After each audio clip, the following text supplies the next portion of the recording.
Thomas Cromwell came from humble beginnings and he was able to raise himself up all the way until the king's inner court. And Thomas Cromwell, he worked for King Henry VIII and he did everything for that man pretty much and made sure the kingdom was running the way the king wanted. But in the end, just because he messed up one time by trying to marry King Henry VIII to Anne of Cleves, and King Henry VIII didn't like Anne of Cleves. He told Cromwell, "I like her not," and that was pretty much Thomas Cromwell's downfall. But he spent a lot of his life building up, connections, networks, people, enemies, all of that. And he did everything the king said. And in the end, the king didn't even care. None of that mattered. And Thomas Cromwell was um, neutralized, after he spent some time in the Tower of London. And he was neutralized by an inexperienced axeman. So he pretty much went through pain. It was like seven to 10 strikes to the back of his neck or whatever, or his shoulders, to totally separate his head from his shoulders. And that was on order of the King Henry VIII of England.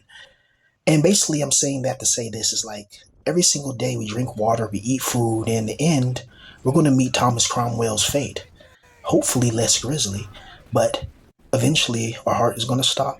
Our body functionalities will stop, and the bacteria inside of our stomach will literally start devouring our flesh, and eventually, you guys know about the decomposition process. That's something I studied a long time ago when they used to have those human farms where they'll take people that are deceased and they'll put them in these like forest areas, and they'll watch maggots and they'll watch maggots and worms devour the flesh, and they'll watch the decomposition process to better get an understanding of what happens to us when we just turn the meat, you know. So what's this life really about, and what's this life really for? When if you think about it critically, everything that we do is going to be forgotten in 100 years, unless you're like Michael Jackson or something like that, where your impact on the world is so big, it's so enormous, it's so gargantuan that it can never be erased or taken away. What will we leave in this world? What will be our legacy? What will be something that we can hand down to future generations where they can see and say that, hey, these people fought against tyranny. They fought for what was right. They fought for what was theirs. A lot of people nowadays are pretty much sheep. What I mean by that, is a lot of people, they go with the oppressive system and they don't really question it or argue. I still see people talking about, oh, I can't wait for Grand Theft Auto 6. It's going to be an amazing game. It's like, didn't you just see what Sony just did? Why would you reward them by buying Grand Theft Auto? I know everybody's pretty much going to get it, right? Hell, I'm probably going to get the crap too eventually, but I'm not going to spend $100. Like, come on, bro. Like, oh, that's way too much bread for a freaking video game, and it's only digital only, and I don't get the whole with the disc, and it's like, no. No, I refuse. I refuse to give them a penny when they're taking away physical media, and they're making it a digital only product, but then charging the highest they've ever charged a Grand Theft Auto game. There's no Grand Theft Auto game with the base game is pretty much $100, damn near. I think the base game's like 80, but if you want to play the full game, it's like 100. It's like, that's ridiculous. And I know it's a video game, but it's a reflection of everything in society. There's certain cars that don't even let you use the dang the seat warmers without paying for a subscription in a car, and people just, I don't know why people haven't fought back. Like, what I mean by fight back is intellectually challenge the system. All these lawmakers and these rules and these regulations, why don't we just, I think certain people, we need to hire our own legal litigations and start suing the government for oppression and for just overextending their boundaries. They're breaking into our constitutional rights. As an American citizen, you have rights. Now I know my skin color configuration. Like when they say a red-blooded American, they're not talking about me. They're talking. I understand that, and I didn't. These rules were written hundreds of years before I was even born. So I get it, but I'm just saying, just for the sake of the argument, right? All American citizens are born with rights.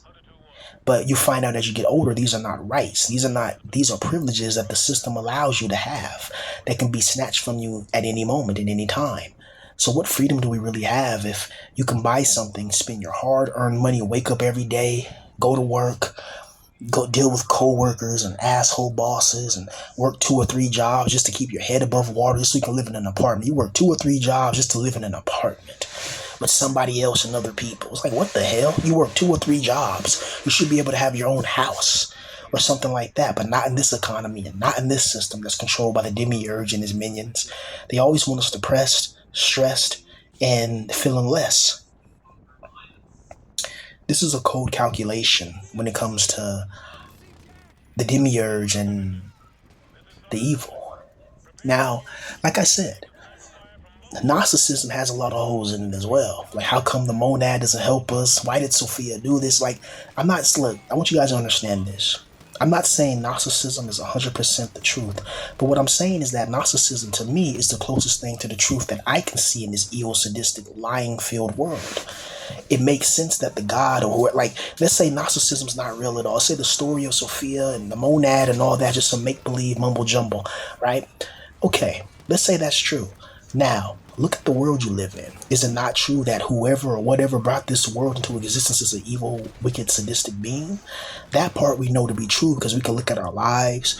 We can look at politicians. We can look at the television. Television tell a lie through a vision is television.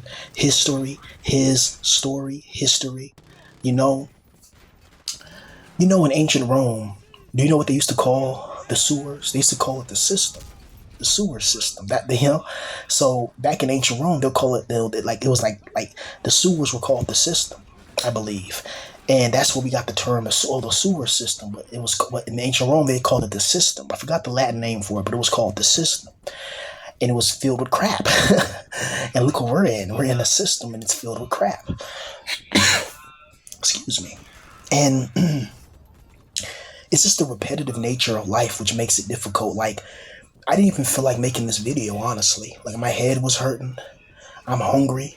I ain't got no money right now. I ain't got no kush right now, but I thought about it. Every time I watch Lonely Black Pillar, every time I watch Lord from Africa, DBDR, Rehab Room, Hobgoblin, Savvy Guy, and Sloth, people like this, and I'm sorry if I forgot anybody else, but people like that, when I watch their videos, it gives me some type of hope that, these men are intelligent individuals. These men understand what's going on in this world. If these intelligent individuals know what's up, then I'm not crazy. And it makes me feel less alone when I watch videos like that. Oh yeah, and Tahana.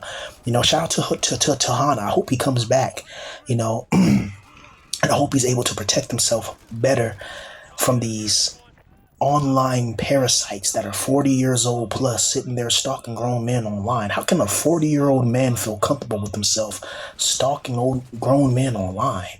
It's like, what the hell is wrong with you? Grow up, You're sitting there making trolls and memes and you're 40 plus years old. I know you're a loser and I know you probably a virgin, I don't want nothing to do with anybody like that. I don't want that person looking at my channel, watching my videos, doing anything. I don't want you, don't be around me. You're not invited. You know what I mean? You're somebody it's not even a game or a joke,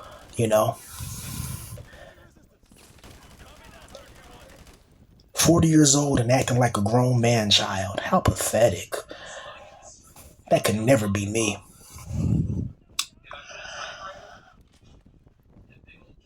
We have to learn that this evil, sadistic world that we find ourselves in, it maintains its power over us by keeping us at a disadvantage.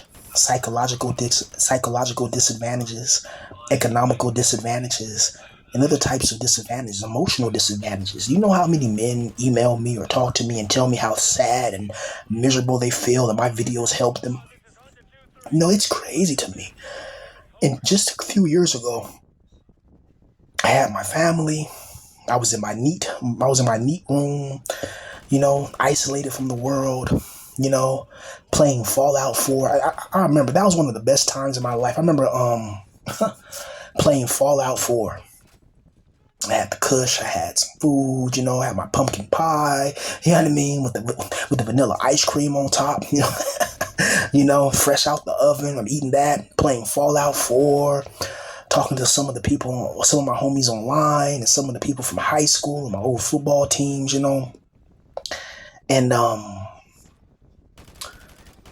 even though I was a NEET, like I felt kind of safe from the world in a way, meaning that since I didn't have a 9 to 5, I wasn't in school, and I was psychologically going through it. Now the family, everybody knows our families are going to talk about us and call us losers and failures because you don't have a job. Meanwhile, they'll work a job their entire life and still don't have enough money to pay for their own funeral, you know, and their son or their children don't even have any money themselves, but they're calling me a loser. They're sitting there watching my videos instead of just leaving me alone because I don't mess with them in real life. I don't want nothing to do with them either. I don't want nothing to do with family who don't like me.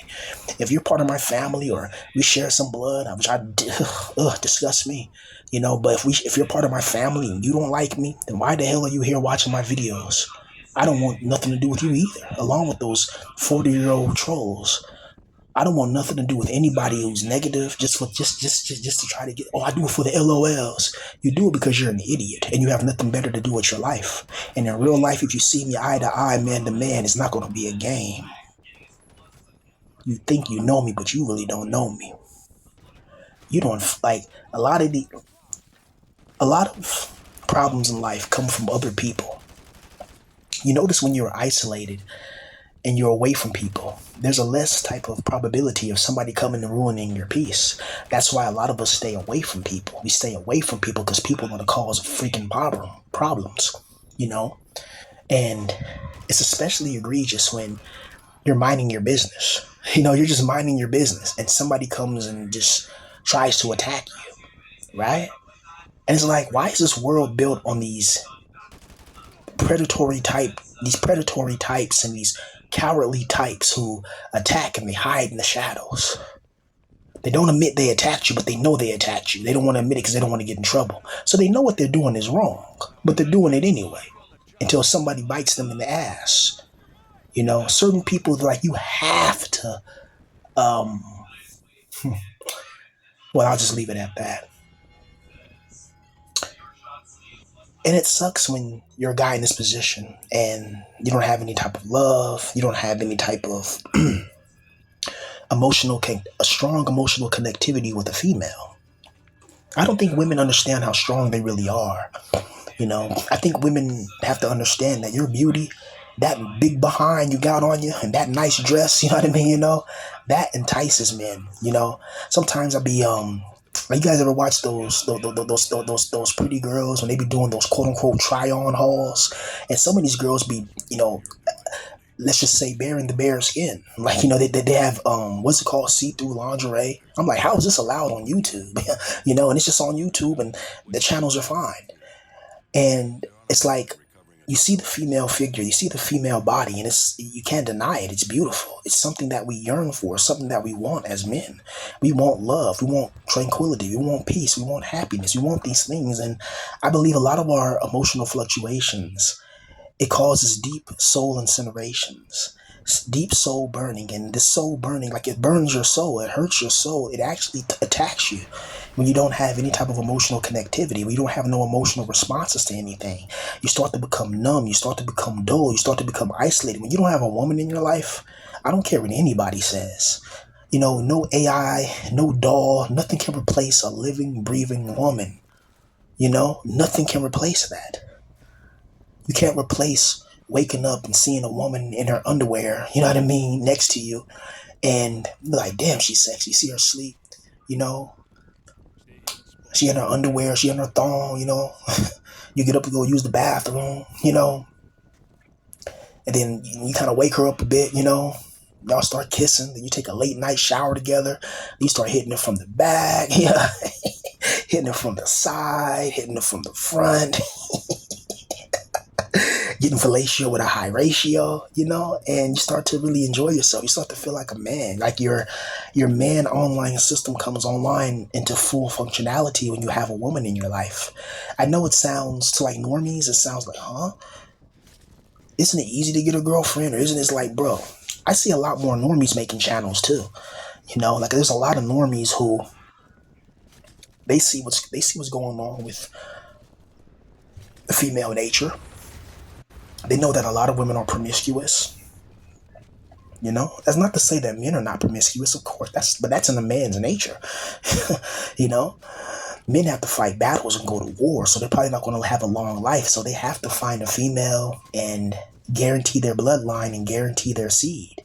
If not, they're going to be on the battlefield, and after the crows are done picking their bones and the worms are done eating their flesh, they're going to be forgotten and just go into the dust of the rivers, or just go into the dust and the sands of the deserts, or just go into the soil in the forests and the hills and the ravines and forgotten. When you find when they find those old like Viking like Viking warriors with those, with the Viking armor and the swords and all that, and you see them like the skeletons in the armor, and it's like, wow, that was a real breathing man at one time, with flesh, blood, bones, a mighty Viking warrior, and now he's a pile of bones and rusty armor. It's like, damn, like life can reduce the very powerful of us to nothing. So that shows us that this world that we live in is temporary. And it's scary because we really don't know what happens after we pass away. But I expect to see the most hideous, scariest realms and dimensions I can imagine, because I'm somebody that's going against the demiurge. I'm somebody that wants to fight the demiurge like Kratos did Zeus in God of War 3. That's what I want to do to the demiurge. So the demiurge is going to look into my heart and see all of my worst fears, my worst insecurities, and lay them bare before me, just so he can torment me psychologically. But I've been through a lot in life, so it's hard to really break me psychologically, because I've been through, people have tried, you know, many times for years. Me not making it into what I wanted to make it in broke me. And people were, oh, bro, like that rap you wrote was so good. I appreciate it. I thank you guys for all the love and support on my beats and my little rap I made, a little rap, little writing. But that little writing, even that writing wasn't my best. I haven't actually sat down and wrote for like months now, really, like seriously write. It's been a while, so I was a little rusty. But when I was younger, I wrote every day between the ages of like 14, when I started spitting flows, to about 25. That was my prime, bro, and I was way better. Like, I think I'm gonna start, well, most of my rhyme books got lost, but I think I got a couple around if I look. But I may find, like, if I can, try to find some of my old rhyme books and try to say rhymes out of there if I can, but I have to find them.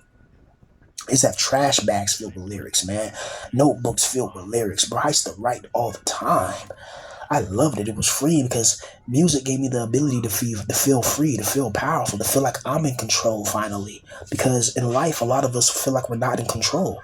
It feels like being in a turbulent river, And what's that? It's a river in England or in the UK. I forgot what it's called, but it's a river. Like it's not really like a river, but it's like a little path. It's a part of the river.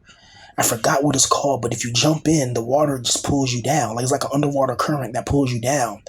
And many people have passed away from there because because it looked like it's not deep. But the problem is, it's like underwater currents that pull you down and you can't really escape it. And once you get pulled down, it's murky water. It's kind of deep. There's sharp, jagged rocks and edges that you can get caught on. It's like it's like somebody described it as a sideways whirlpool, which is pretty horrifying, But that's how I picture this life. I picture when we pass away and go into another dimension, it's like jumping into, like, this world is like a lake of fire, and the next world is going to be an abyssal ocean. Imagine being in the North Atlantic Sea at night during a storm, and you got 100-foot waves and 1,000-foot waves, and you're in the pitch blackness. You don't have any lifeboat. You don't have anything, and the moonlight's gone that night, so it's pitch black in the sky, pitch black in the water, but the waters around you are turning and coming. Like, you don't know where you're at. I think when we pass away into the spiritual aspects of Yaldabaoth's prison, we're going to see the most terrifying beings we can imagine, because they lied to us in this life. They said there's no such thing as aliens. There's no such thing as anything supernatural. They tell you there's no such thing as magic. Then turn around and use magic against you, utilizing frequencies and other types of energies. And they use a myriad of deceptions and weapons. And it's a very sickening world. It's a very evil place to be. And I never wanted to be in a world like this, where I can't live my dreams. Why would I want to be in a world where I'm held back? I'm held back by my finances. I'm held back by my looks. I'm held back by my talents. I'm held back by certain things I can and can't do. I'm just held back from everything. I'm held back from having love. I want to have a good woman in my life. That's what I always yearn for. I want to find a nice woman and settle down and be happy. I want a girl, you know? What's crazy is that my shillelagh is big. Like I measured my shillelagh. I don't know, I don't give a fuck. Shit, I'm being real. Shit, I measured my shillelagh, and my shillelagh like 7 inches. 7.5 sometimes. You know what I mean? Depending. And I'm like, this is a waste of good shillelagh. You know what I mean? Like, this is a waste. Like, if only girls knew what they're missing out on. Instead of judging me on my skin color configuration or how I look like. I mean, I know I'm not a handsome guy. I know I'm not the most handsome. But it's like, if she would just put a bag over my face, it's brutal, right? Guys like us in this position, bro, we got to go through a lot of shit, G. But if she would just, give me a chance, then she's going to have some sexual alleviation herself, because she can be like, damn. They're like, yeah, baby, this is what I'm packing, Come on, so let's give me that fellatio with a high ratio, and I'm going to hit it from the back and make that smack, baby. Ain't playing, And, it's absolutely brutal, right? It's like, what's the point of having it big if you're not going to even use it on, like beautiful girls? And what's the point of even trying to make it big in any type of art or any type of form? What's the point of even trying to achieve your goals and destinies if you know you don't have a woman in your life, and you never pretty much will, because you're of an age bracket that, once you hit your mid-30s or something like that, your chances of dating a 22-year-old or a 23-year-old, even like, if you're like 35 and the girl's like 22, people might think that's weird, because it's like, you're an old man. You're in your middle 30s. You're not a young man. Like, you're like, and this girl's like 22, 23, 24, maybe 25. And of course, these are grown people, but there's still that age gap of like a decade. But then at the same time, it's like the way this generation is set up, there's really no difference between a 25-year-old and a 35-year-old, if you really think about it, except the age. And somebody like me, I don't even look my age. How many people, like there's places I go to, and I still get like carded. They ask me for my identification because they don't believe that, I'm of age. You got to be 21 years old. I'm like, wow, do I look young, or you're just doing that because of my skin color configuration? Which one is it? I have to think about that. A lot of people don't like hearing that, because a lot of people, they don't go through racial discrimination, so they don't understand. Even though they see their families and uncles utilizing racial epithets and racial slurs, and they know it, they hear it. Why? How do you think racism is taught? It's taught by your father, it's taught by your mother, your grandfather, your uncle, your pappy. It's taught like that. It's taught in the family. It's taught when you see it in society. It's a system built on this, man. This is not a game, and it's not a joke. And I know, like, and I'm a type of person, I get along with every race. I love all races, because I had friends of what's crazy? I had best friends of every single race. I had Asian best friends, white best friends, Mexican best friends, Indian best friends. I'm serious. Like, these are people like in my circle at one time, different periods in my life, but at one time in my life, these are my best friends. And some of my favorite times were my Asian homies. My Asian homies, man, they were some of the coolest people, bro. They took me out to get pho, boba, and to these nice Asian restaurants, and they would pay for me. They knew I didn't have no money, you know what I mean? But they would pay for me, and they were cool with it. But eventually,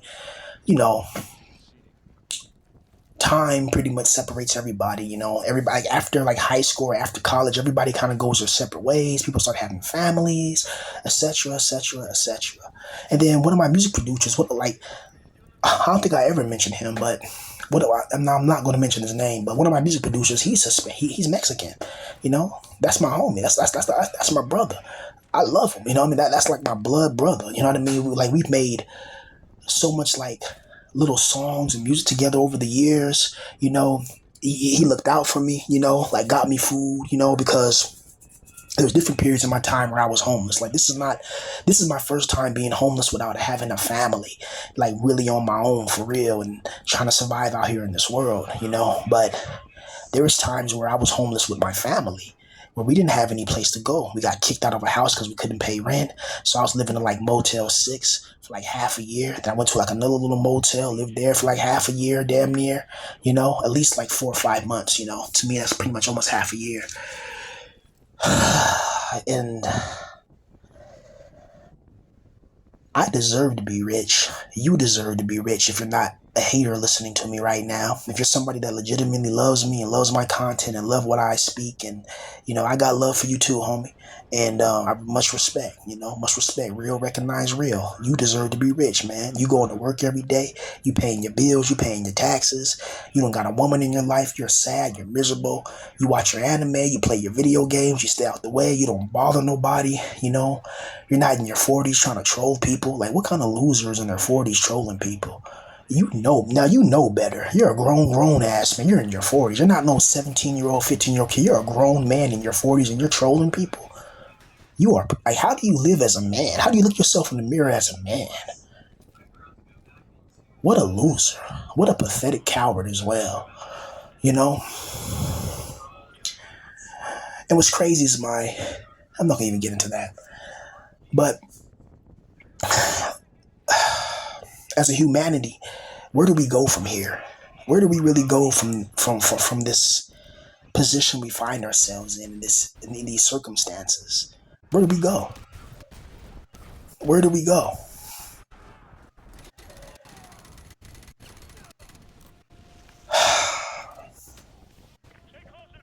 All I ever wanted was Emma Watson. I said it. I said it. I said it. I said Emma Watson. Yes, I did. Yes, I did. I always had a crush on Emma. Ever since I was a kid, I had a crush on Emma Watson. Ever since I seen the first Harry Potter movie when I was a child. You know, I watched all the Harry Potter movies. When I was a kid, I read all the Harry Potter books, just like I read all the Halo books. I used to know all the Halo lore. I used to know the Star Wars lore, the Harry Potter. I used to know all that shit like the back of my head. Now I forgot the Halo lore, damn near. Like I know the basic storyline, but there was lore like how the Prophet of Regret became that and this, that, and how the other prophet, like before the three prophets got into power, there was other three prophets and there was a female prophet and they had to blackmail them, and then that's when you got the Prophet of Regret, Truth and Mercy, the Battle of the Elites, how the Covenant originally had to get, how the original Covenant in Halo, it was the elites and prophets, but they had a war, and then they started getting like the Ungonoi, which is the grunts, and they started getting everything else. I think the elites are called the Shang Healy, I think in Halo lore. The jackals, the hunters, and everything else, and the brutes. I remember in Halo 2, y'all remember Halo 2 when the brutes get mad when you smoke one of their homies and then they throw down their weapon and come after you in Halo 2? Bro, I remember, oh my gosh, bringing back memories. Bro, I remember playing Halo 2 on Legendary, and you fight, what's his name? Was his name Tartarus? With that big old boot with that battle and that big old Warhammer that one-shot you on Legendary. That was so fun. I remember doing that by myself. But I used to play Halo by myself and beat the whole game on Legendary and then bring my friends or whatever. And then we would have so much fun, bro. God, man, those were the days, man. God, who remembers Halo 2 on Xbox Live, bro? Who remembers that? Who remembered Xbox Live was brand new? You know, I remember them days, bro. I remember playing Rainbow Six Vegas 1 and Rainbow Six Vegas 2 online, and the other Rainbow Sixes before that. It was a lot of Rainbow Six games before Rainbow Six Vegas. Those were my favorite ones, though. And man, that's what. Man, I'm looking back in the past, and it was just more better years ago. It's not just nostalgia. You know, it's not nostalgia. Like, the food was better, the games were better, everything was better. I kind of wish I was like this age I am now, maybe a little younger, you know, maybe like a decade or two younger, you know what I mean, you know, and I was like that age, but in the 90s, you know.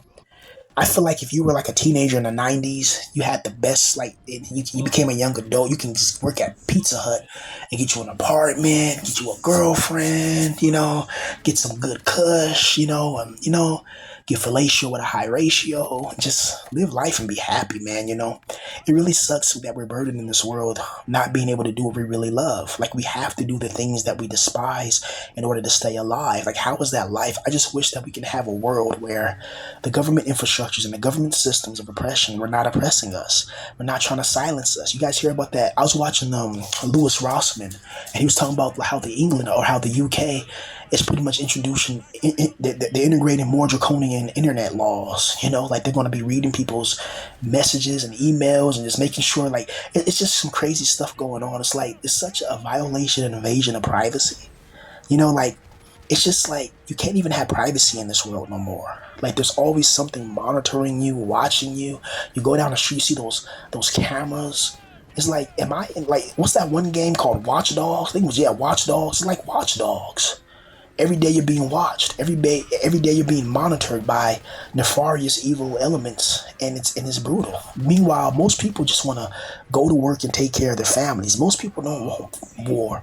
Most people don't want famine. Most people just want to be able to work their job, pay their bills, and take care of their family and live happily ever after, or as close to happiness as they can.